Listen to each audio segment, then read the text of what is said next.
Fujifilm X-H2s. What does this mean for the Fujifilm system? It's very important, but it's not the last piece of the puzzle of the Fujifilm system.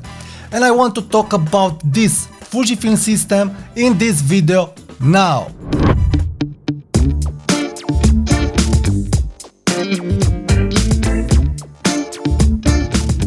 Hi there, my name is Tudor Matescu and welcome to my channel.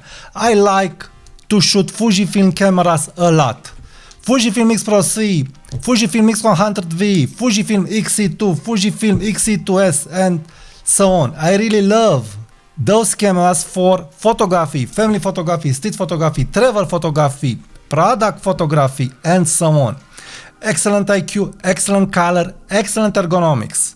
But we are discussing about an APS-C sensor that in some situation it is very limited. But again, Fujifilm made some extraordinary improvements of this sensor with the latest sensors, but also with the latest lenses. The 80mm f1.4, the 36mm f1.4, the 20mm f1.4, the 50mm f1.0. Extraordinary lenses to do weddings, events and so on. So now they are coming with an extraordinary camera with two cameras, X-H2 and X-H2s, full of good specs, full of megapixels, one of those cameras, and other full of videography specs.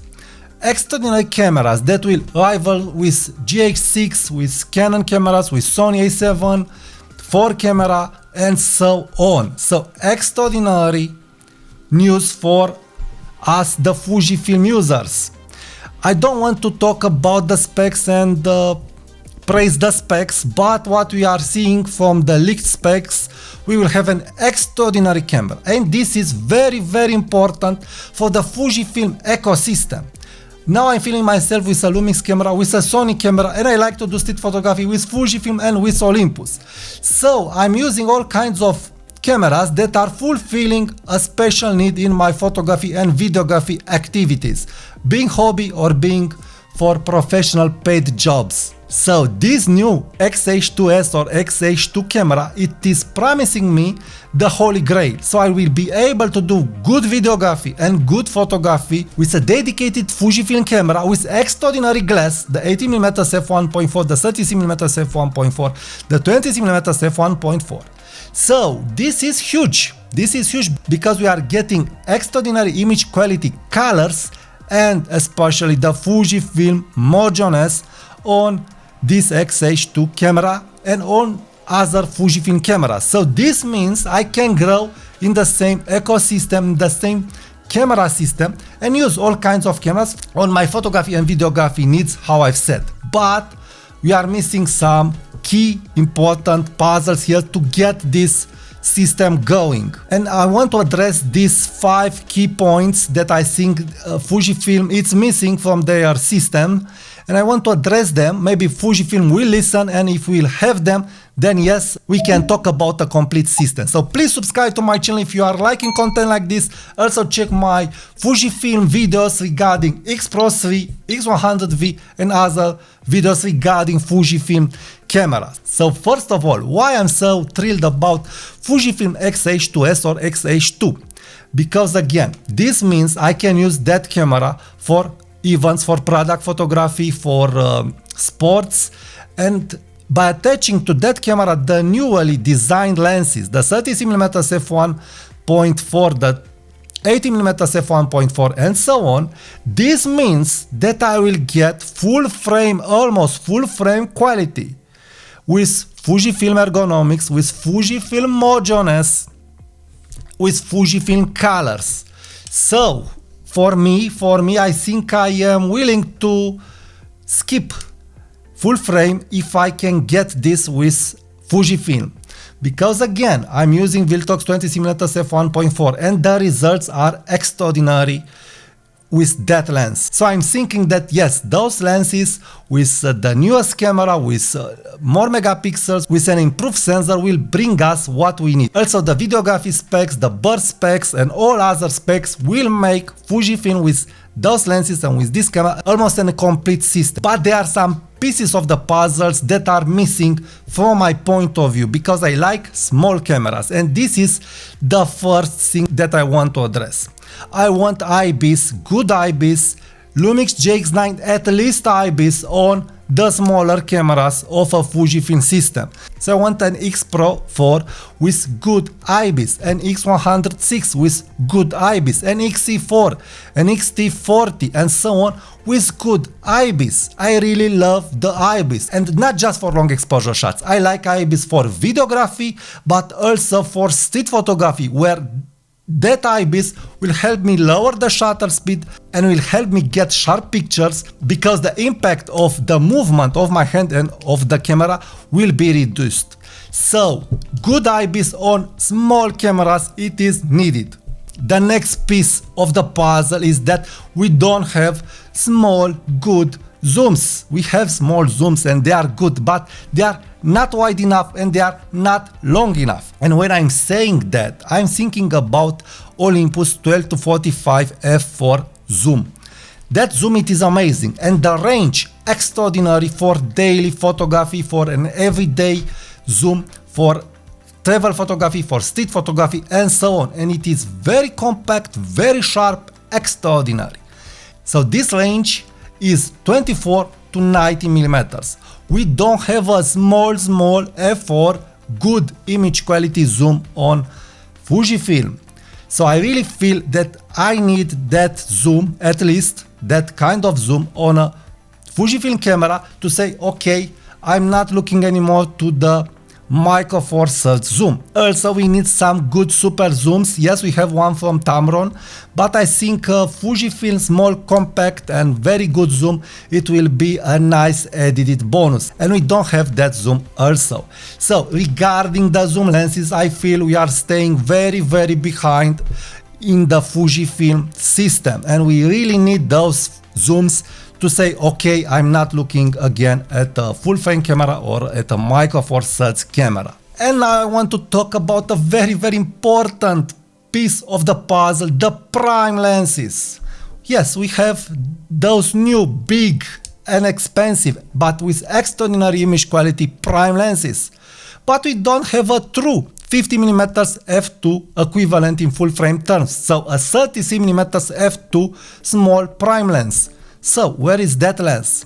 Also an 80mm f2 with an improved AF, it will be an added bonus because some of the users aren't liking the AF and also the optical quality of this lens. I like the AF, I think it is okay.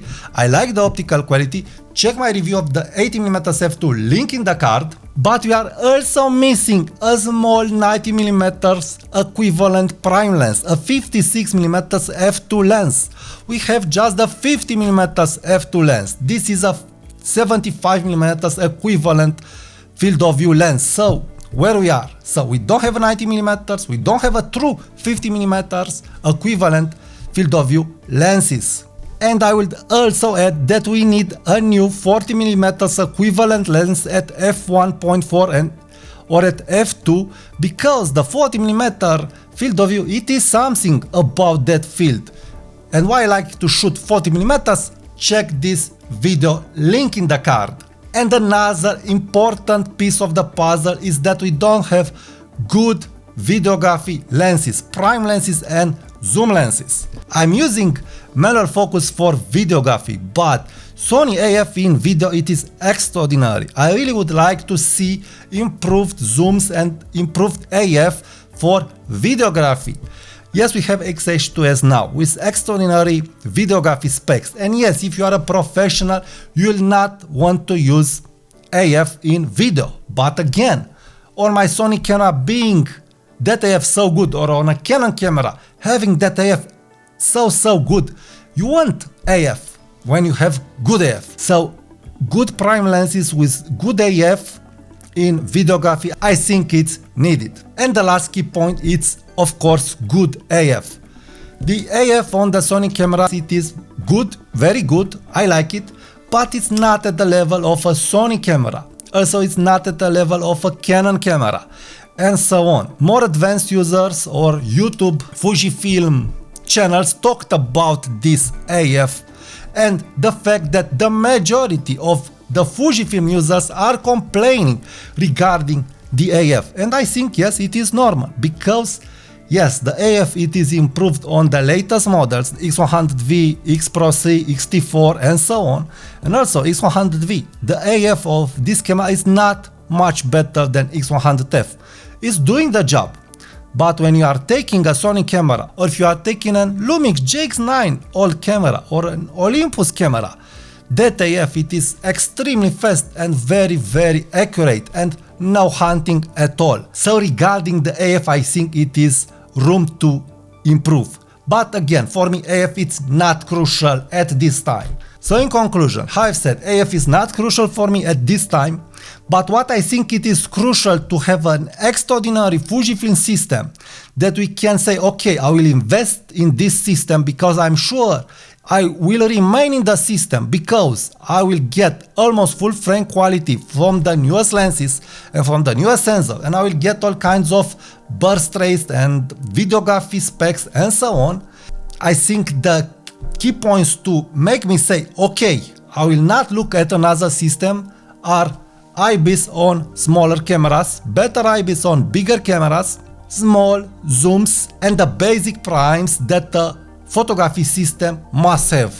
A true 50mm equivalent small prime lens, not a 35mm f2 lens. A true small 90mm f2 lens, and so on, making f2.8 like we have Sigma 90mm f2.8 on a Sony camera, and so on.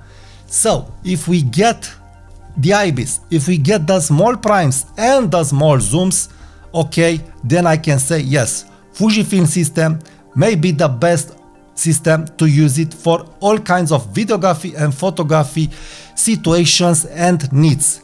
But till then, I think that X-H2s it is an amazing step forward, and I'm really pumped about that camera. But please Fuji, don't stop here. Bring me to the table IBIS in the smallest cameras, and bring me small prime lenses and small all around zooms, so I can say okay, I've got what I want in this system. Thank you for watching this content. Please subscribe to my channel, because I will publish more content about Fujifilm, street photography, documentary photography, photography gear tips and tricks. Thank you for watching. Subscribe now, and talk to you soon. Bye bye. We don't really know where the world is gonna go, but now everybody knows that you can't stop for too long. Got to keep going. Don't really know where the world is gonna go, but now everybody knows that you can't stop for too long. Got to keep